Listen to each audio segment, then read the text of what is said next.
రండి ప్రార్థన చేసుకుందాం. ప్రేమల మాకులో తండ్రి, లేమో తేజరిల్లము వెలుగు నీకు వచ్చిందని చెప్తూ వచ్చా పాటలో. ఆ వెలుగు మాలోకి రావడానికి కొరకాయ మరొకసారి మీ వైపు చూస్తున్నాం. వారు ఆయన తట్టు చూడగా వారికి వెలుగు కలిగినది. కాబట్టి ఇప్పుడు మేము మనుషుల వైపు చూడటం లేదు, కానీ మీ వైపు చూడబోతున్నాం. ప్రభా సహాయపడమని ప్రార్థిస్తుంటున్నాం. వచ్చిన బిడ్డలు బట్టి మీకు అందరూ స్తోత్రాలు. ప్రవాస వారు ఉంటున్నారు, నడిపిస్తూ రండి. కొంతమంది గ్రామాలకు వెళ్ళారు, అటు తోడుగా ఉండండి. మనం దాసు మరొకసారి జ్ఞాపకం చేసుకోనండి. మరి కొన్ని విషయాలు మేము నేర్చుకొని మా అనుభవాలు పెట్టుకొని ప్రభావ మీరు అక్కడి కొరకు మెచ్చబడడానికి సహాయం చేయమని ప్రార్థన చేస్తుంది. విధానాలు కమ్మచెప్పుకుంటూ అంధకార శక్తులు మీ నామ ప్రబంధిస్తుంది. యేసయ్య పరిశుద్ధ నామమున స్తుతించి ప్రార్థించి కనపరిచి వచ్చున్నాం తండ్రి, ఆమేన్. సంఖ్యాకాండంలో ఒక మాట జ్ఞాపకం చేసుకుందాం. సంఖ్యాకాండము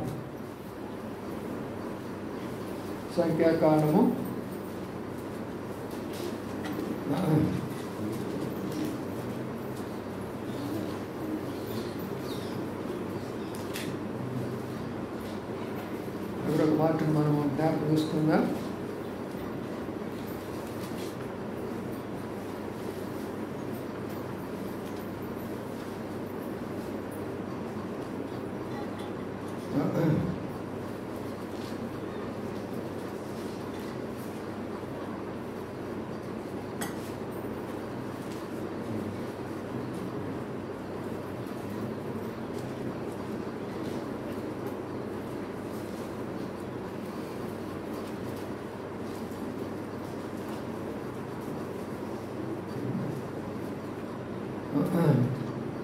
నిర్గమకాండం 30 అధ్యాయం.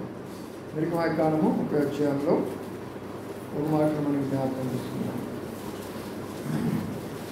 నిర్గమకాండము 30 అధ్యాయము అందరూ కలిసి ఈ మాట చదువుకున్నాం.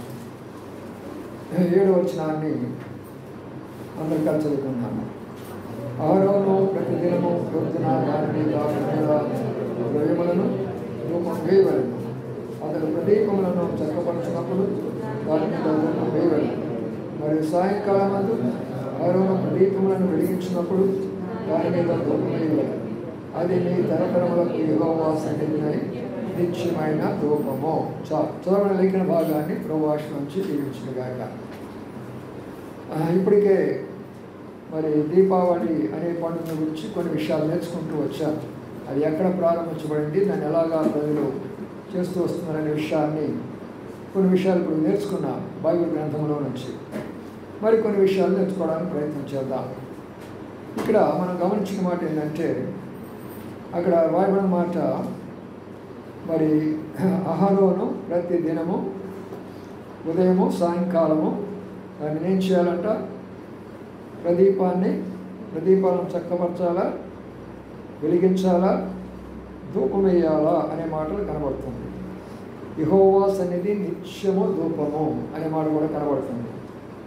అంటే ఇక్కడ దాని అర్థం ఏంటంటే,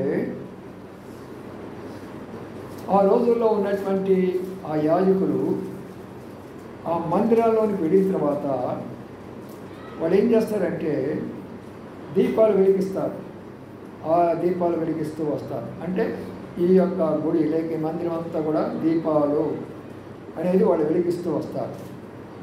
అది ఎప్పుడు చేయాలి అంటే ప్రతిరోజు చేయాలి. ఒకరోజు కాదు, ప్రతిరోజు ఆ దీపాలు వెలుగుతూనే ఉంటారు. ఉదయము సాయంకాలము కూడా, ఉదయం వెలిగిస్తారు, సాయంకాలం కూడా వెలిగిస్తారు. ఎందుకు అసలు ఉదయాన్ని వెలిగించాలంటే ఆ దినాల్లో ట్యూబ్లైట్లు ఇవి లేవు చూసారా. ఆ దినాల్లో ట్యూబ్లైట్లు కానీ మనం వేసుకున్న లైట్లు అప్పుడు లేవు. అప్పుడు ఏమున్నాయంటే చిన్న చిన్న దీపాలు, లాంతర్లు, దివిటీలు ఇలాంటివన్నీ ఉండేవి ఆ రోజుల్లో. అంటే మందిరాలు కూడా చీకటిగా ఉంటుంది. ఆ చీకటిలో ఉన్నటువంటి దాని కొరకు, వెలిగించే దాని కొరకు దీపాలు వెలిగించాలి. అది దాని యొక్క ఉద్దేశం. అది ఇప్పుడు ఆ మందిరంలోకి ఆ దీపాలు వెలిగించాలంటే మన బైబిల్ గ్రంథంలో మనం ఏం చూసాము? దీపము దేవుని యొక్క ఆత్మ అయి ఉన్నది. కాబట్టి దేవుని యొక్క ఆత్మ యొక్క వెలుగు దీపములోకి వచ్చినప్పుడు, ఆ దీపమి వెలుగు మన గృహంలోకి వచ్చినప్పుడు మనం పనులు చేసుకోగలము. అది దీపంలో ఉన్నటువంటి రహస్యం. ఇవి ఎన్ని దీపాలని చెప్పాను? 7 దీపాలని చెప్పాను. బైబిల్ గ్రంథంలో ఉన్న 7 దీపాలు. 7 దీపాలు ఎందుకంటే ప్రపంచంలో ఎన్ని ఖండాలు ఉన్నాయి? 7 ఖండాలు ఉన్నాయి. అంటే ప్రతి ఖండంలో, ఖండం అంటే ఏదో అనుకోకండి, పొద్దుమేసుకునే ఖండం అనుకోకండి. ఖండం అంటే ఒక భాగం. ప్రపంచమంతా ఒక్కటే.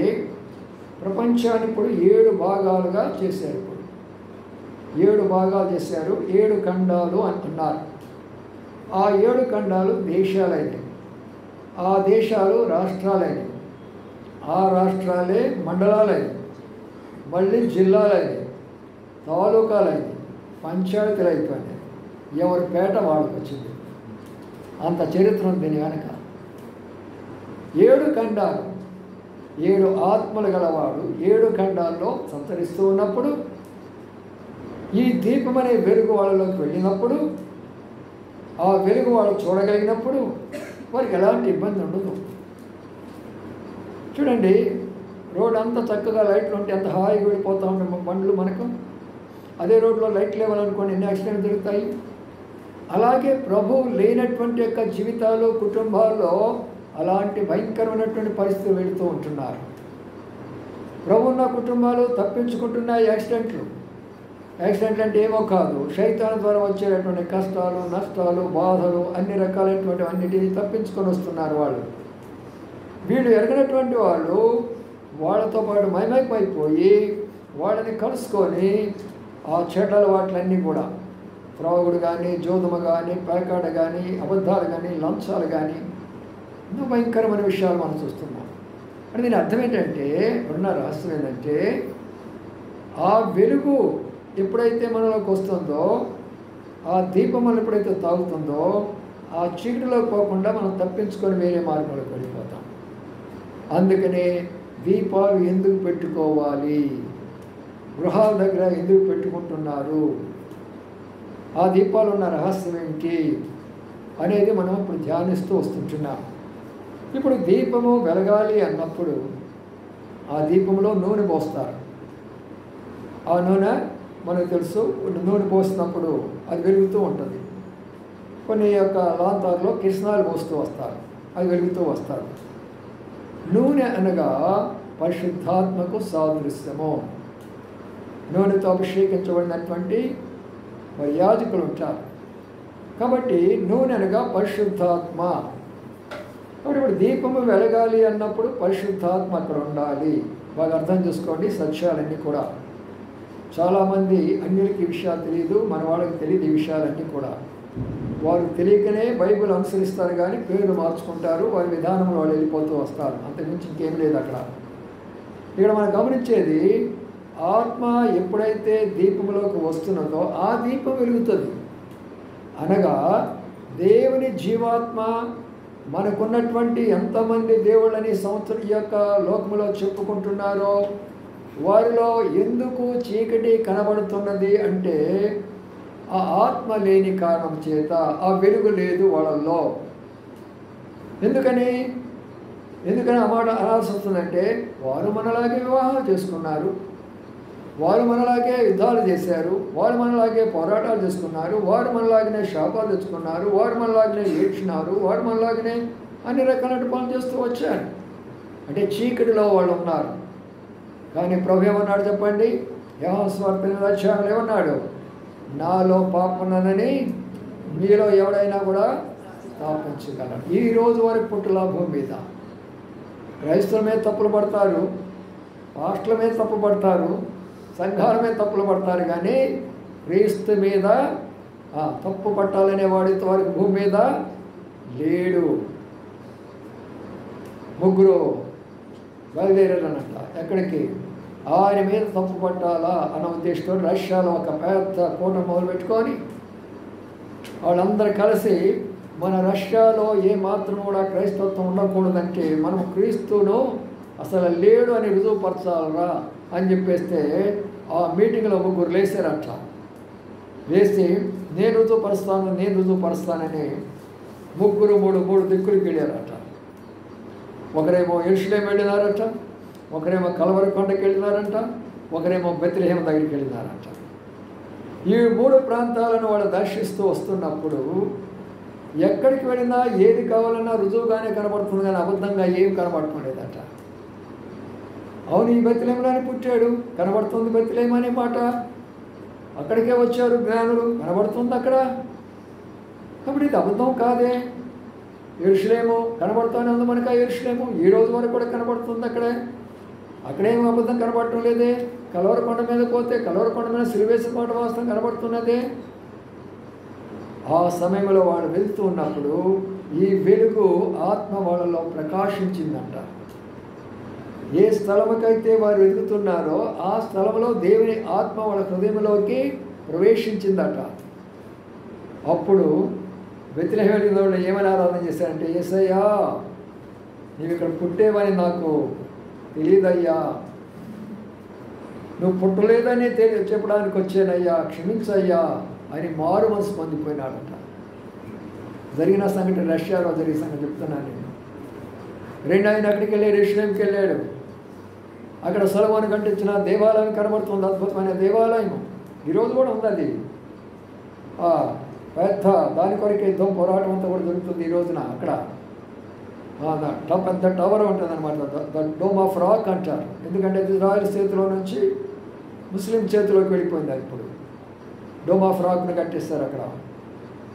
ఆయన అక్కడ అన్వేషణలో ఆయన ఏం చేస్తారంటే, నేను యెరూషలేములో దేవుడు ఏది ప్రభు ఇక్కడ తిరగలేదు, బోధ చేయలేదు అని రుజువుపరచడానికి వచ్చానే. ప్రభువా నీ ఆత్మ నాలో పనిచేసిందయ్యా, నన్ను క్షమించయ్యా, ఇక మీదట నీ మందిరానికి వస్తానని ఆయన తీర్మానం చేసుకున్నాడట.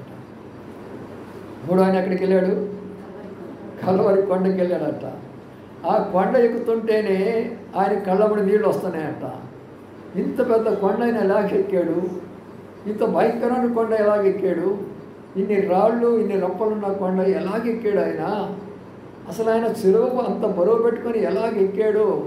ఆయన ముందు ఎక్కుతూనే ఏడుస్తున్నప్పుడు ఆ వెలుగు ఆయనలోకి ప్రకాశించింది అక్కడ.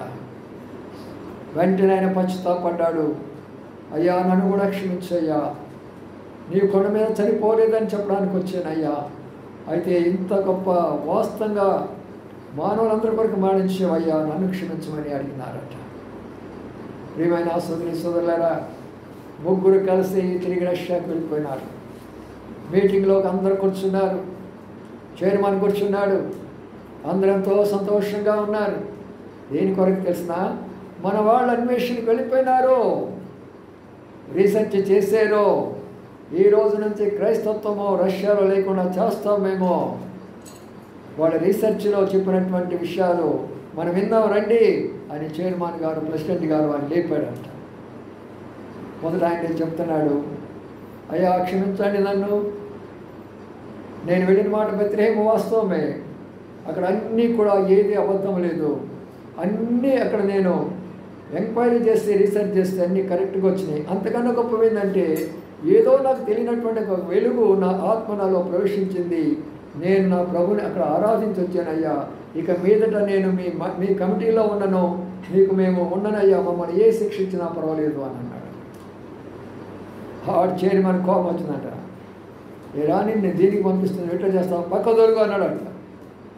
ఆయన రమ్మన్నాడంట. యెరూషలేముకి వెళ్ళి నువ్వేం చేసావంటే, నేనేం చెప్పానయ్యా, ఏం చేయమంటావు? సొలొమోను కట్టిన దేవాలయాన్ని కనబడటం లేదా? యాజకులు అక్కడ కనబడటం లేదా? ఏది అబద్ధమని చెప్పమంటారయ్యా? అంతకంటే ముందుగా ఆ యొక్క టెంపుల్లోకి ఎప్పుడైతే అడుగు పెట్టినానో నాకు తెలియనటువంటి అనుభూతి నేను పొందాను. మోకాళ్ళ మీద పాపాలు పశ్చాత్తాపడ్డానయ్యా అన్నాడు. ఆయన తల మీద చేయి పెట్టుకున్నాడు. ఇదేంట్రా బాబు, నేను పంపించిన ఉద్దేశం ఒకటైతే వీడు చెప్తుంది ఇంకొక ఉద్దేశం అయిపోయి మూడు ఆయన పిలిచారట. నీ సంగతి ఏంటంటే, నా సంగతి ఏం లేదు, యేసయ్య నేను రక్షకుడిగా అంగీకరించాను, ఆయన నా కొరకు చనిపోయినాడు కలవరి కొండలో అన్నాడంట. అందుకనే రష్యాలో కమ్యూనిజం పోయి క్రిస్టియానిటీ వచ్చింది కారణం అది. లెనిన్ మొట్టమొదటిగా ఆ యొక్క రష్యాలో క్రైస్తత్వం లేకుండా చేయాలని మొట్టమొదటిగా కార్ల్ మార్క్స్ ఆయన ప్రవేశపెట్టాడు కమ్యూనిజాన్ని.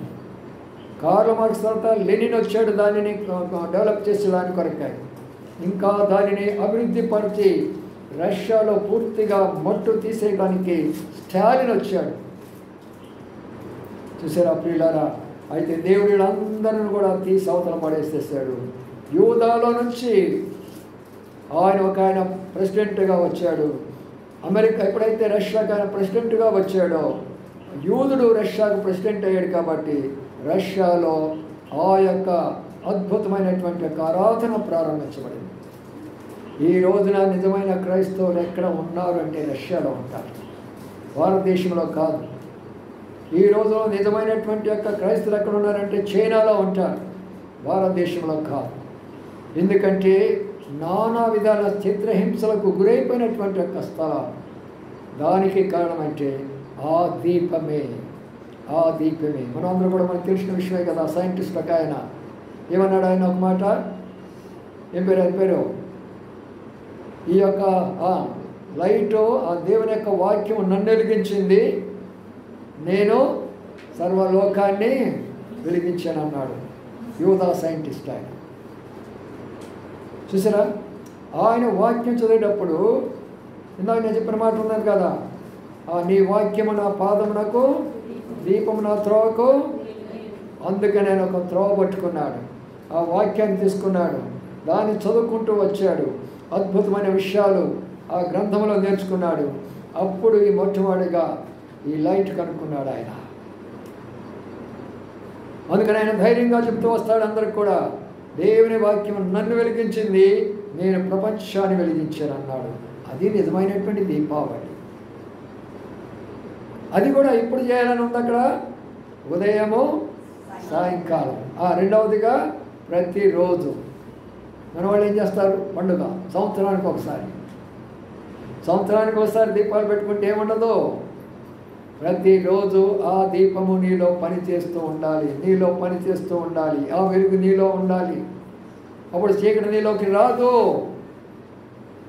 అందుకని ప్రియమైన సోదరులారా, ఈ దీపారాధన అనేది పరిశుద్ధ గ్రంథములో మరి నిర్గమాకాండ నుంచి ప్రారంభించబడినది. అది వారు తెలివిగా మార్చుకొని వారు గుళ్ళో, వారు గోపురాల్లో, రకరకాల విధానాల్లో ఆరాధించుకుంటున్నారు. కానీ మన ప్రభువు చెప్పిన మాట, లోకానికి నేను వెలుగును. అందుకనే ఆయన ఏ హృదయంలోకి వెళ్ళాడో వారు వెలుగుగా కనబడుతున్నాడు. ప్రార్థన రోజు కూడా ఒక చక్కని మాట మీతో చెప్తూ వచ్చాను. దావీదు ఏం చేస్తున్నాడు, తను చేసే తప్పుకి పశ్చాత్తాపడుతుంటున్నాడు. పశ్చాత్తాపడిన తర్వాత దేవుడు ఏం చేశాడు, 3 కార్యాలు పెట్టాడు. నీవు చేసిన తప్పుకు నేను శిక్షిస్తాను నిన్ను. ఒకటి ఏం చెప్పాడు, 7 సంవత్సరాలు కరువును కోరుకుంటావా, క్షమాన్ని కోరుకుంటావా, లేక 3 నెలలు యుద్ధాన్ని కోరుకుంటావా, లేక 3 రోజులు తెగులు కరోనాను కోరుకుంటావా? ఏం కోరుకున్నాడు ఆయన? కోరుకున్నాడు. అయితే 3 రోజుల కరోనాను, 3 రోజుల యొక్క తెగులును ఒక్క రోజుకి ఎంతమంది చనిపోయినారు చెప్పండి? 70,000 మంది చనిపోయినారు. అయితే ఆయన చేసిన ప్రార్థన ఎంత గొప్ప తెలిసిన, ఏమన్నాడు, అయ్యా పాపం చేసింది నేను, దోషం చేసింది నేను, ఎందుకు అమాయకమైన ఇంతమంది చనిపోతున్నారని తను పశ్చాత్తాపడినప్పుడు దేవుని దృష్టి ఆయన మీదకి వచ్చింది. వెంటనే ఆయన ఏం చేశాడు, దేవదూతకు ఆజ్ఞాపించి ఏం చేశాడు? దేవదూత వెళ్ళండి, స్టాప్ ఇట్, ఆ భయంకరమైనటువంటి యొక్క తెగులును ఆఫ్ చేయండి అని అన్నాడంతే. ఒక్క క్షణంలోనే ఆగిపోయింది. ప్రియమైన ఆశీర్వదిస్తున్నారా, దేవుని యొక్క దృష్టి పడాలని ప్రార్థన చేసుకో. సంఘంలోకి రావటం కాదు, జనాలు గుంపులుగా వెళ్తారు, ఎట్లా వెళ్ళే వాళ్ళు అట్లనే వస్తూ ఉంటారు. ఏంటి కారణం అంటే కూర్చుంటారు. కానీ నువ్వు ఎప్పుడైనా ప్రార్థన చేసుకున్నావా? నేను వెళ్ళి కూర్చుంటున్నాను ప్రభువా, నీ దృష్టి నా మీద పడాలని ఎప్పుడైనా ప్రార్థన చేసుకున్నావా? ప్రతి ఒక్కరు నేర్చుకోండి సత్యము. అందుకని నువ్వు వచ్చిన రీతిగా ఎందుకు వెళ్ళిపోతున్నావంటే ఆయన దృష్టి నీ మీద పట్టంలా. ఇంత దూరం మనం ఎందుకు వచ్చామంటే ఆయన దృష్టి నా మీద పడాలా, ఆయన స్వరం నేను వినాలా, నా జీవితం మారాలా, ఆయన కుమారుడికి నేను మారాలా, ఆయన సమస్తమైనటువంటి యొక్క ఆశీర్వాదాన్ని నేను పొందాలా, ఆ ఉద్దేశంతో నేను ఇక్కడికి వస్తాను. అందుకని ప్రియులారా, దృష్టి ఎవరి మీద పట్టడం లేదో మీరందరూ కూడా భారంగా ప్రార్థించుకోండి. ప్రభువా, మందిరానికి వెళ్తున్నాను కానీ నీ దృష్టి నా మీద పట్టడం లేదయ్యా, నా బ్రతుకు మారటం లేదయ్యా. వాక్యం వింటున్నాను కానీ నీ దృష్టి నా మీద పట్టడం లేదయ్యా, నా బ్రతుకు మారటం లేదయ్యా. అందుకని నా ప్రియమైన సోదరి సోదరులారా, ఆ విషయాన్ని బట్టి ఇక్కడ ఏమవుతున్నారంటే ఆ వెలుగు, ఆ దీపం అనేది ఆత్మ కాబట్టి, ఆత్మ దీపంలోకి వస్తుంది కాబట్టి, దీపం మన హృదయంలోకి వస్తుంది కాబట్టి అక్కడ వెలుగు కనబడతా ఉంటుంది. ఇప్పుడు వెలుగు కనబడటం అంటే ఏంటి? ఇదంతా వెలుగే కదా. మన ఇళ్ళల్లో ఉంది, మరి వాళ్ళలో అన్ని జనాల్లో ఉంది, అందరి ఇళ్ళల్లో ఉంటుంది. మరి అందులో కొత్తదేముంది? వెలుగు కనబడటం అంటే ఏమిటి? ఎందుకు ఆ మాట రాయాల్సి వచ్చింది? రండి ఆ మాట కూడా చూసుకుందాం. వెలుగంటే ఏంటో కూడా చూద్దామండి. ఇక్కడ వెలుగంటే దేవుని యొక్క వాక్యంలో కొన్ని విషయాలు మనం అర్థం చేసుకోవాలి. అప్పుడు మనకు కొన్ని విషయాలు దానికి తెలుస్తూ ఉంటాయి. ఇక్కడ మనం గమనించుకుందాం.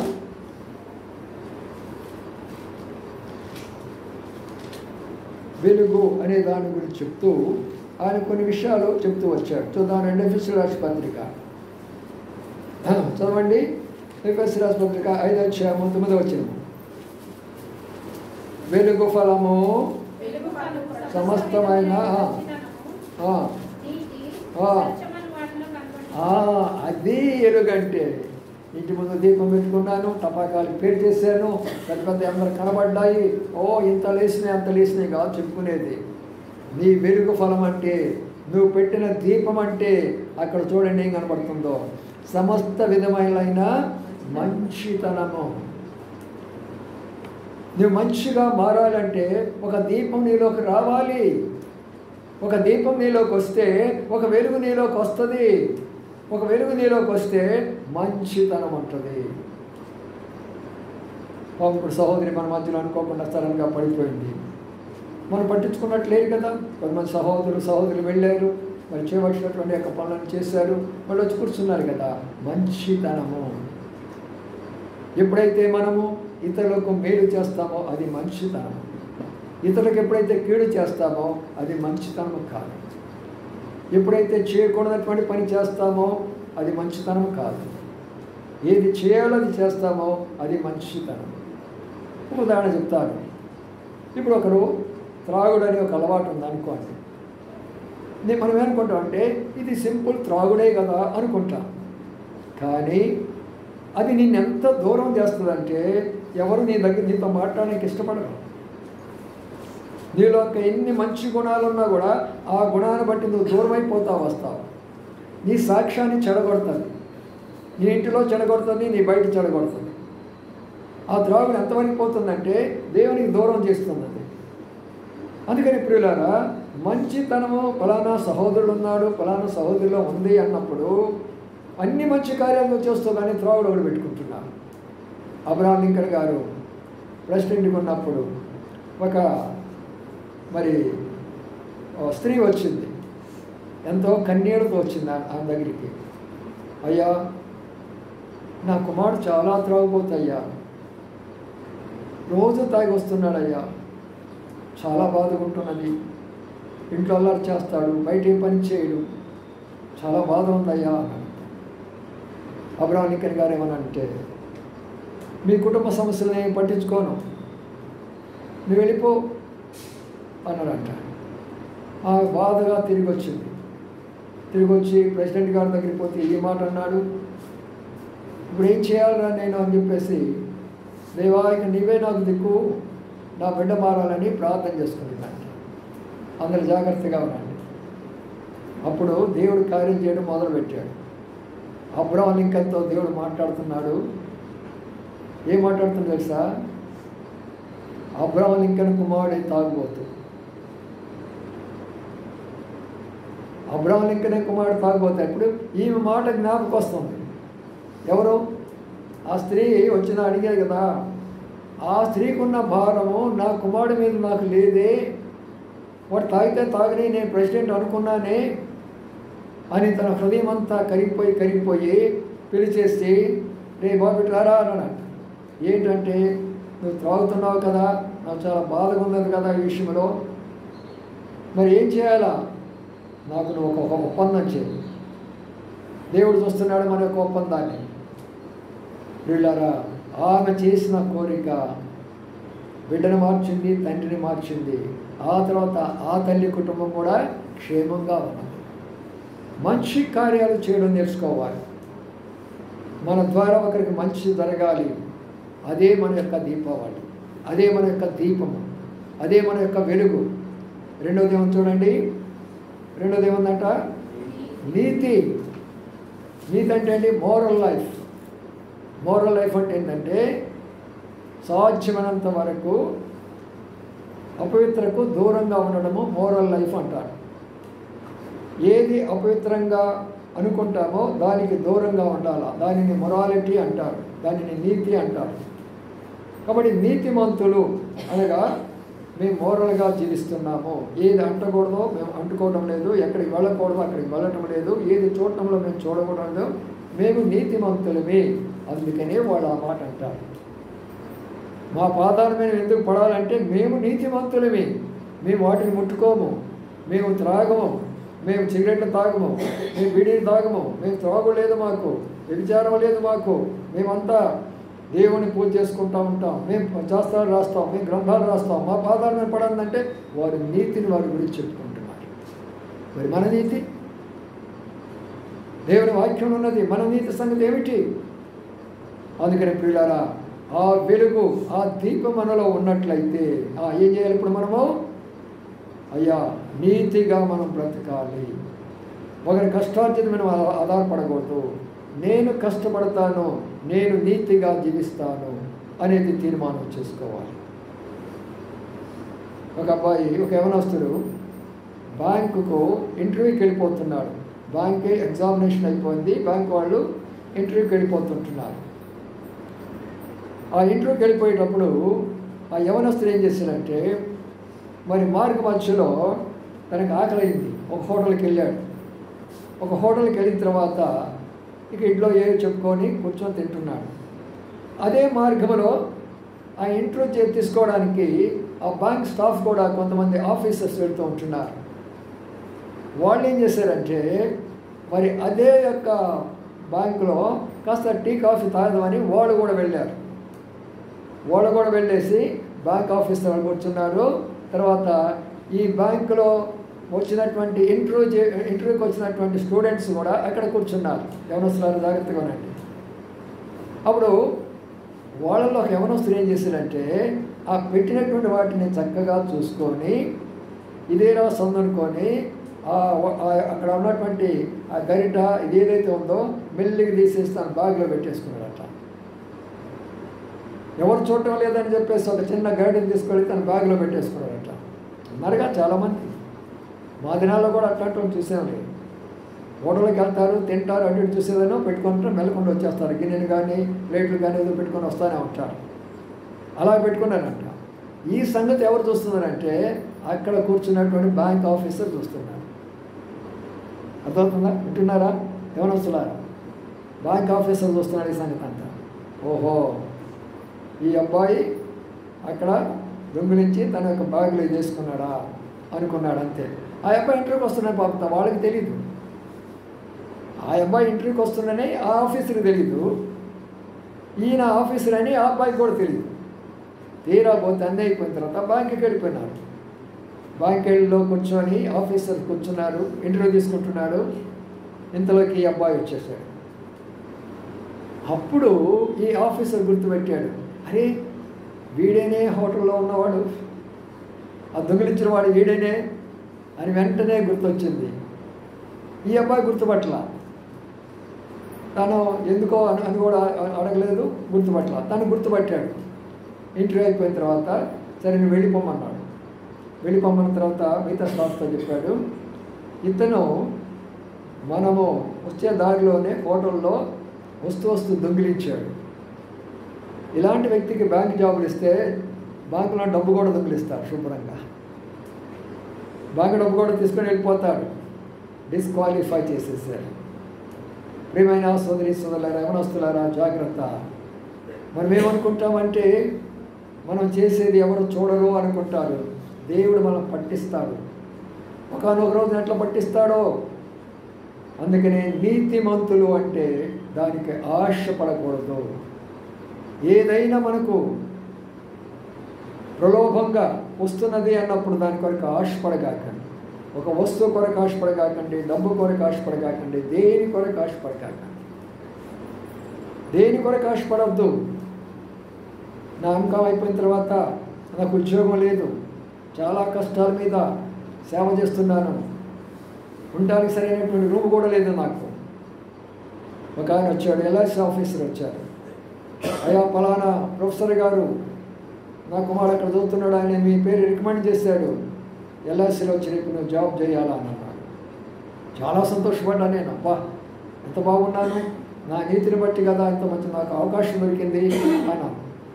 ఆయన అన్నాడు వెంటనే, సరే ఒక పని మీరు చేయమన్నాడు. ఏంటా పని అంటే కొంచెం లంచం ఇవ్వమన్నాడు. ఏమన్నాడు? లంచం ఇవ్వమన్నాడు. నేను అన్నాడు, అన్ని విడిచిపెట్టేసి నేను దేవుడి సేవ చేస్తే లంచం ఎట్లా ఇస్తాను సార్, ఆ పని నేను చేయను, మా ప్రొఫెసర్ గారికి పోయి చెప్పండి, ఆయన పని చేయను అన్నాడు. ఆయన చెప్పాడు. ఆయన చెప్పిన తర్వాత ఈయన ఇంకో ప్లాన్ వేసుకొని వచ్చాడు. ఏమన్నాడంటే, నువ్వు డబ్బు కట్టాల్సిన పని లేదు కానీ నీ జీతం నుంచి కట్ చేస్తాను అన్నాడు. చూసారా, నువ్వు డబ్బు కట్టాల్సిన పని లేదు, ఏం చేస్తాను, నీ జీతంలో నుంచి కట్ చేస్తాను అన్నాడు. ఓహో తోడు కాదు అందరం అన్నట్టుంది ఈ పని అంతా కూడా అనుకొని, లేదు సార్ నాకు అవసరం లేదు అని అన్నాడు. ప్రియమైన సోదరి సోదరులారా, దేవుడు ఎంత హెచ్చించాడంటే అది నేను పోగొట్టుకున్నాను. కాలేజీలో సీనియర్ పోస్ట్ నాకు ఇచ్చాడు దేవుడు. ఒక లెక్చరర్గా దేవుడు వెంటనే నాకు పోస్ట్ ఇచ్చాడు.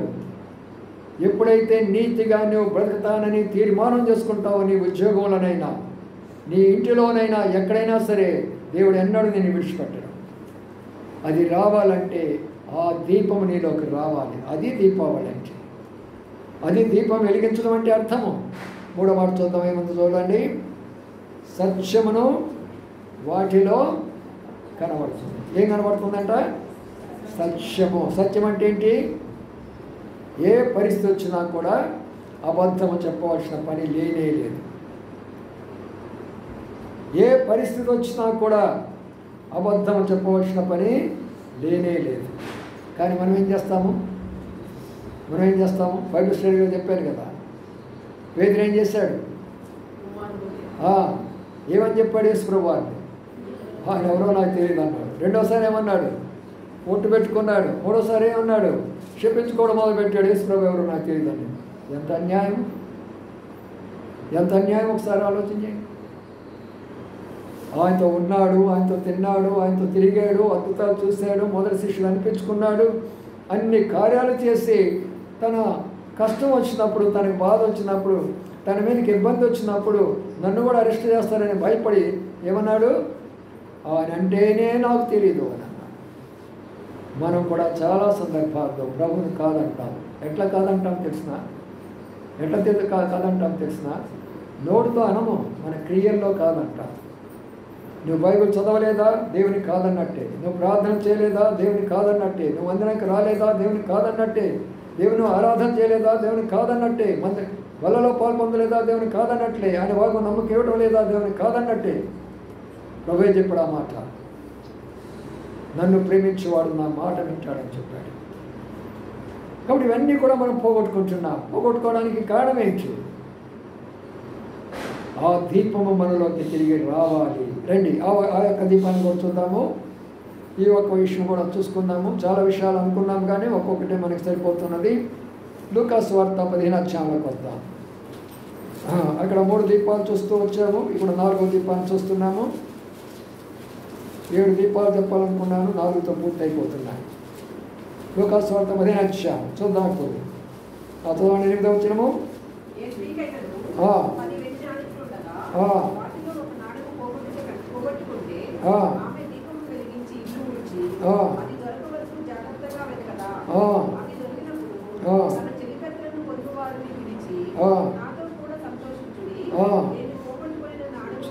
ఇక్కడ ఉన్న మాట గమనించండి. ఒక స్త్రీకి ఏమున్నాయంట?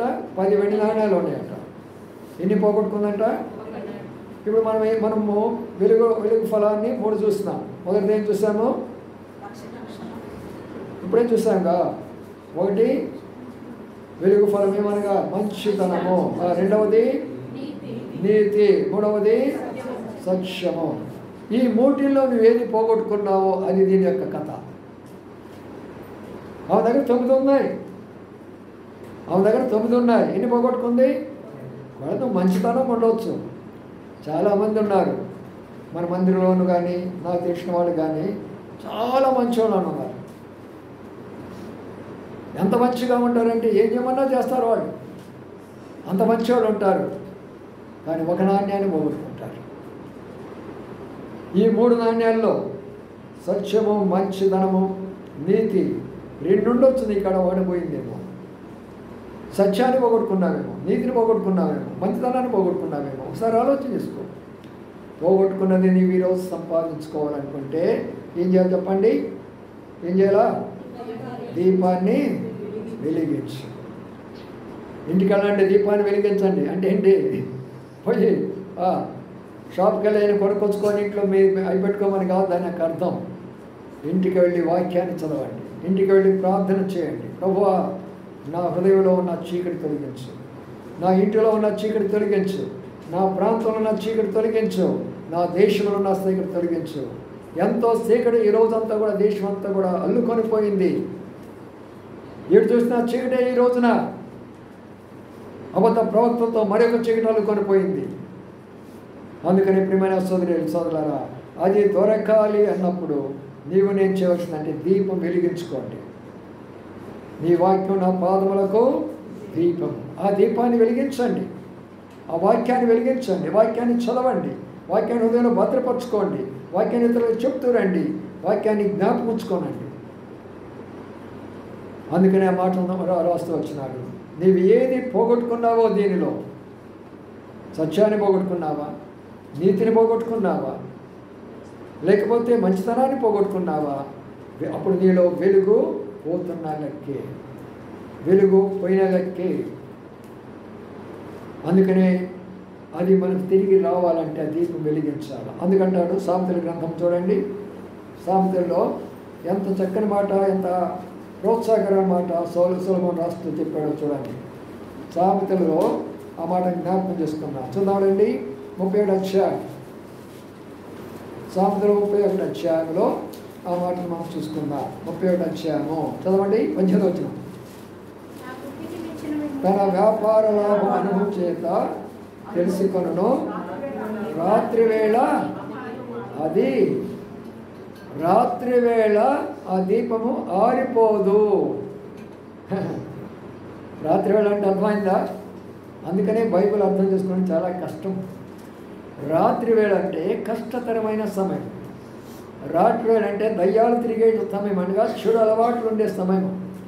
రాత్రివేళ అంటే హత్యలు జరిగేది. రాత్రివేళ అంటే వ్యభిచారము. రాత్రివేళ అంటే దొంగతనాలు. రాత్రివేళ అంటే అబద్ధాలు, అనేకమైనటువంటి చెడు అంతా కూడా రాత్రివేళ.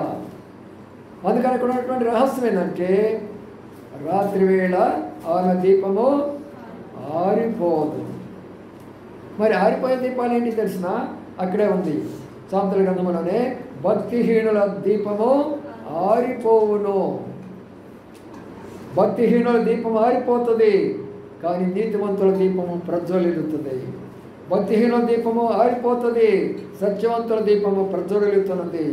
మంచితనం చేసేవారి దీపం ప్రజ్వలిల్లుతున్నది, భక్తిహీనుల దీపము ఆరిపోతున్నది. నా ప్రియమైన సోదరులారా, ఏది మనం పోగొట్టుకున్నాము? బలలో గడిపోతున్నాం,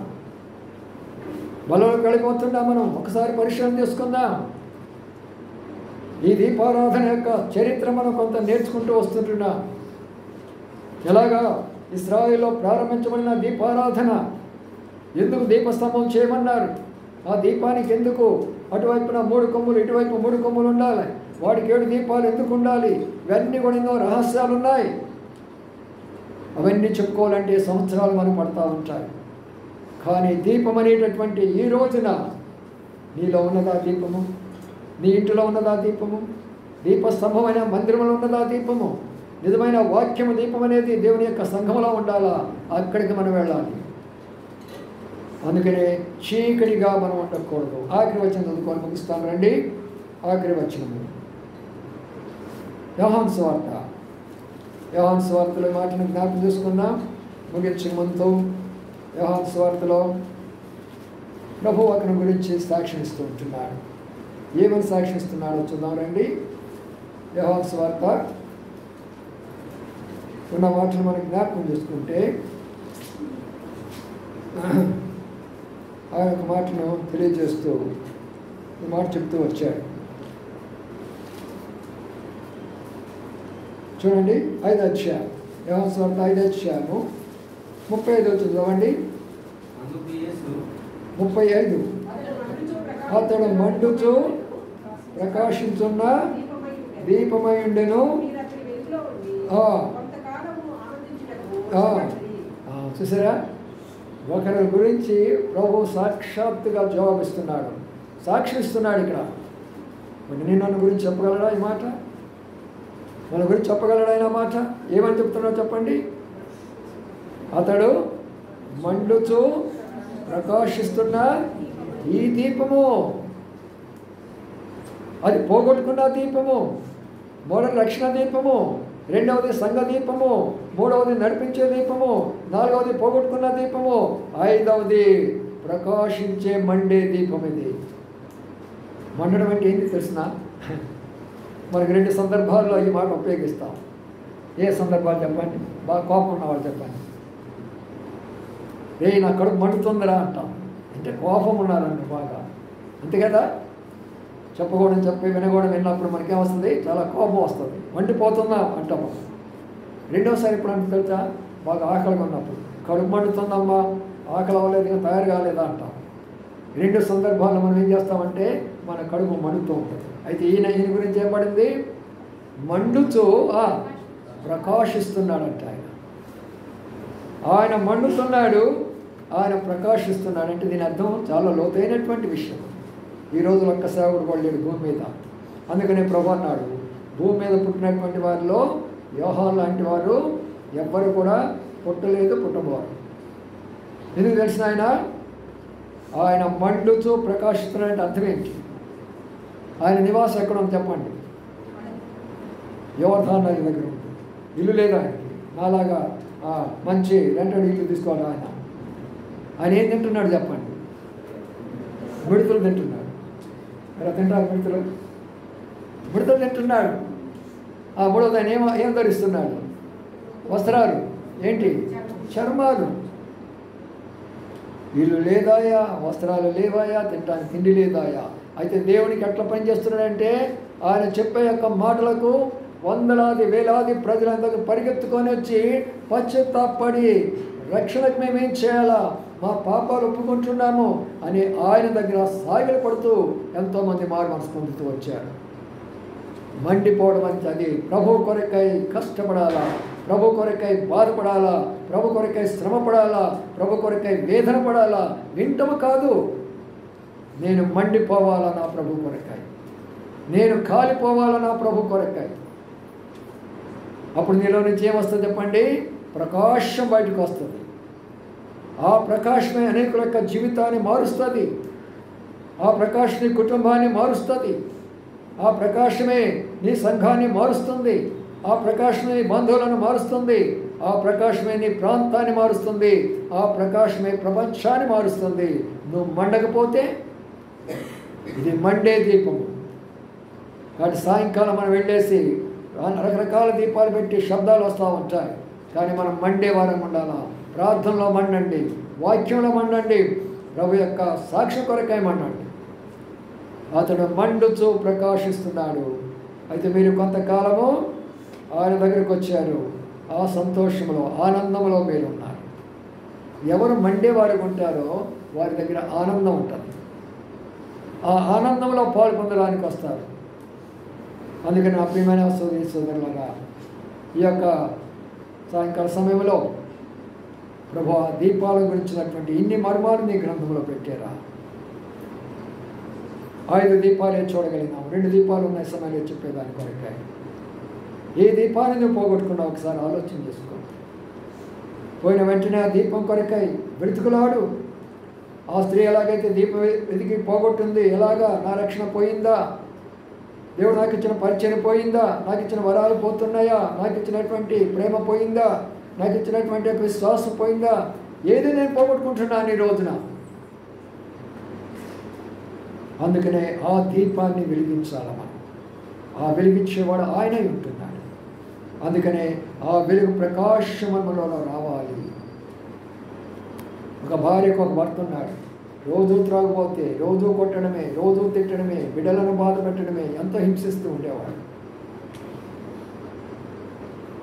ఆమె అయితే ప్రార్థన చేసుకునేది, రోజు మందిరానికి వెళ్ళేది. ప్రభా ఎప్పుడు మారుస్తావయ్యా నా భర్తను, నా భర్తను బట్టి నా బిడ్డలు కూడా మార్చిపోతున్నాడు అయ్యా. రోజు ప్రార్థన చేసుకుంటున్నాడు. ఒక రోజున మరి ఎందుకు దేవుడు ఆయన ప్రేరేపించాడో తెలియదు, బైబిల్ తీసుకొని చదువుకుంటున్నాడు. బైబిల్ తీసుకొని చదువుతున్నప్పుడు తన భార్య యొక్క లక్షణాలన్నీ కూడా బైబిల్లో కనబడుతూ ఉంటున్నాయి. ఆ ప్రేమ, ఆ దయ, ఆ ఓర్పు, ఆ దీర్ఘశాంతము, అవన్నీ బైబిల్లో కనబడ్డాట. అప్పుడు ఆశ్చర్యపడినాను, ఏమిటిది,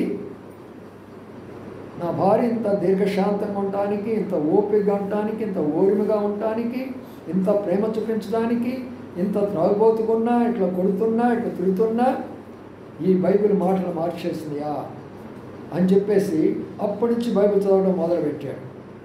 మొదలుపెట్టిన తర్వాత ఒకరోజు భార్యని పిలుస్తాడు. పిలిచి ఈరోజు నేను నీతో కూడా చర్చికి వస్తాను అని అన్నాడు.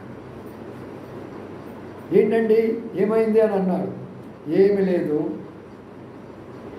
నీవంతా ఈ యొక్క బైబిల్ గ్రంథంలో నాకు కనబడ్డావు, నీ బ్రతుకంతా బైబిల్ గ్రంథంలో నాకు కనబడింది, అందుకని నేను నీతో వస్తున్నాను. వాళ్ళిద్దరూ ఎప్పుడైతే తీర్మానం చేసుకున్నారో, బిడ్డలిద్దరూ అమ్మ నాన్న మీ ఇద్దరు పోతే మేమిద్దరం కూడా వస్తాము. తల్లిదండ్రులు ఎక్కడ ఉంటారో బిడ్డలు కూడా అక్కడే ఉంటారు. అందుకనే దీపాన్ని వెలిగించుకున్నారు. నా దీపమును వెలిగించువాడు నా చీకటిని వెలుగుగా చేయును. నా దీపమును నా చీకటిని వెలుగుగా చేయును. జల్లరాసుల నుండి బలమైన చేతితో, జల్లరాసుల నుండి వెలుపల చేసిన బలమైన దేవుడు, వెలుపల చేసిన బలమైన దేవుడు యెహోవా నా బలమా. యథార్థమైనది నీ మార్గం, పరిపూర్ణమైనది నీ మార్గం యెహోవా. రండి, మోకాళ్ళ మీకు రండి, అందరూ కళ్ళు మూసుకోనండి. మోకాళ్ళ మీకు రమ్మంటే ఏమైనా వస్తున్నారా? ముందు మీరు మోకాళ్ళ మీకు రండి. టైట్ ప్యాంట్ అని తీసేసుకొని లూజ్ ప్యాంట్ వేసుకొని మోకాళ్ళ మీదకి రావడం నేర్చుకోండి. 70 సంవత్సరాలు నేను నేర్చుకున్నాను మోకాళ్ళ మీద. ప్రతి ఒక్కరు మోకాళ్ళ మీద ఉండగలిగిన వాళ్ళు అందరూ మోకాళ్ళ మీదకి రండి. వృద్ధులు, పెద్దవాళ్ళు అనారోగ్యం ఉన్న వాళ్ళు కుర్చీల మీద ఉండాలి, కానీ మోకాళ్ళ మీద ఎప్పుడైతే నువ్వు తగ్గించుకుంటావో దేవుని ఆత్మ నీ మీదకి దిగుతుంది. ఎవరు వినే విధేయతలతో ఉంటారో వారి మీదకి దేవుని ఆత్మ దిగుతుంది. అప్పుడు నీలో మార్పు వస్తుంది. అందుకని వారు సాగిలపడి ఆరాధించారని మాట్లాడుతున్నాయి. వాక్య కలుగులో మనం పరీక్షించుకుందాం, దీపాన్ని తీసుకొచ్చుకుందాం, మన జీవితాల్లో ఏది పోగొట్టుకున్నామో సంపాదించుకుందాం. ప్రభుని అడుగుదాం, ప్రభు నేను ఫలాన్ని పోగొట్టుకున్నాను, నేను నీతిని పోగొట్టుకున్నాను, నేను మంచితనాన్ని పోగొట్టుకున్నాను, నేను ప్రేమను పోగొట్టుకున్నాను, నేను సహనాన్ని పోగొట్టుకున్నాను, నేను ఓర్పును పోగొట్టుకున్నాను. అయ్యా నన్ను క్షమించయ్యా అని నువ్వు అడిగినట్లయితే ప్రభు క్షమిస్తాడు. అలాగ క్షమాపణ పొందిన మనము ప్రభువులలో పాల్పొందడం ద్వారా ఆ జీవాన్ని మనం పొందుకుంటాం. ఆ జీవం పొందుకొని ప్రభు కొరకు మనము జీవించగలం. అలాగ మనం పరీక్షించుకున్న మీదట ప్రభు పరిశుద్ధాత్మ ద్వారా ఒప్పించబడిన మీదట ప్రతి పాపము దోషం ఒప్పుకున్న మీదట ధైర్యంగా మీ చేతులతో చూపించండి. అప్పుడు మీరు వీటిలో పాల్పొందుతారు. ఆ దోషాలు అలాగే పెట్టుకొని అందులో పాల్పొందకండి. అది మీకు ఆశీర్వాదకరం కాదు, కీడు జరుగుతారు. అందుకని ఎవరు కూడా అపవిత్రంగా అయోగ్యంగా అందులో పాల్పొందుకోవడానికి ప్రయత్నం చేయండి. ప్రభు మనకు సహాయం చేయండి.